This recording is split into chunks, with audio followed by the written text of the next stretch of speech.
Hi குடேஸ், நாம் இன்றைக்கி பார்க்க போகிற திருக்குறள் அதிகாரம் 5 இல்வாழ்க்கை குறள் எண் 45. அன்பும் அறனும் உடைத்தாயின் இல்வாழ்க்கை பண்பும் பயனும் அது. விளக்கம்: இல்வாழ்க்கையின் அன்பும் அறமும் உடையதாக விளங்குமானால் அந்த வாழ்க்கையின் பண்பும் பயனும் அதுவே ஆகும். இந்த குறளின் விளக்கத்தை நம்ம ஒரு குட்டி கதை மூலமாக பார்க்கலாம் வாங்க. பாபு, ராணி இவங்க 2 பேருக்குமே பெரியவர்களால் நிச்சயிக்கப்பட்டு திருமணம் நடந்தது. 2 பேரோட விருப்பப்படி தான் இந்த கல்யாணம் நடந்தது. ராணி ஒரு கூட்டு குடும்பத்தில் வாழ்கிறாங்க. அவங்களுடைய மாமனார் மாமியார் 2 பேருமே இவங்க கிட்ட ரொம்ப அன்பாக நடந்துக்கிறாங்க. அது மட்டும் இல்லை, கணவனின் தம்பியும் கூட ரொம்ப மரியாதையாக பேசி பழகிறாரு. அதனால் அவங்களுடைய கல்யாண வாழ்க்கை ரொம்ப சந்தோஷமாக இருந்தது. அவங்களுக்கு கல்யாணம் பண்ண கொஞ்ச நாள்லையே பாபுவுக்கும் ராணிக்கும் சண்டை வர ஆரம்பிச்சிருச்சு. முதல்லலாம் சின்ன சின்ன சண்டைகளாக இருந்தது. நாளடைவில் அதுவே பெரிய சண்டையாக மாற ஆரம்பிச்சிருச்சு. இதை பார்த்த வீட்டில் இருந்த பெரியவங்க முதல்ல இவங்க சண்டையில் கொஞ்சம் தலையிடாமல் இருந்தாங்க. சண்டைகள் பெருசாக இவங்களை கூப்பிட்டு பேசுகிறதா நல்லதுன்னு முடிவு பண்ணுறாங்க. பாபுவோட அப்பா 2 பேருமே வரவழைக்கிறாரு. அவங்கக்கிட்ட பேச ஆரம்பிக்கிறாரு. இங்கே பாருங்கப்பா, உங்கள் 2 பேருக்குள்ளே என்ன சண்டை?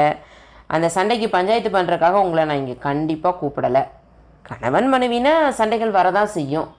அதுக்காக சண்டையே வாழ்க்கையிடக்கூடாதுல்ல, அதுக்கு தான் இப்போ நான் பேச வந்திருக்கேன் அப்படின்னு சொல்கிறாரு. இல்லற வாழ்க்கைக்குன்னு வந்ததுக்கு அப்புறமா கணவன் மனைவி கிட்டையும் மனைவி கணவன் கிட்டையும் அன்போடையும் மரியாதையோடையும் புரிதலோடையும் நடக்க பழகணும்.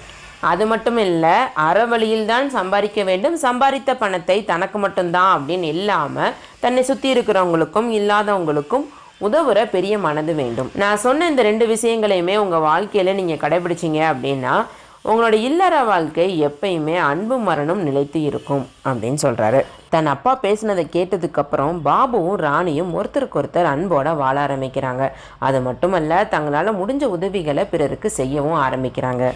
ஹாய் குடேஸ், இந்த கதை மூலமாக இந்த குறளின் விளக்கம் உங்களுக்கு புரிஞ்சிருக்குன்னு நான் நம்புகிறேன். இந்த குறளில் திருவள்ளுவர் என்ன சொல்லியிருக்காரு அப்படின்னா, இல்வாழ்க்கை அன்பு நிறைந்ததாகவும் அறத்தின் வழியில் செல்வதாகவும் இருக்குமானால் அதுதான் அதன் பண்பு, இல்வாழ்க்கையின் பயனும் அதுதான் அப்படின்னு சொல்லியிருக்காரு.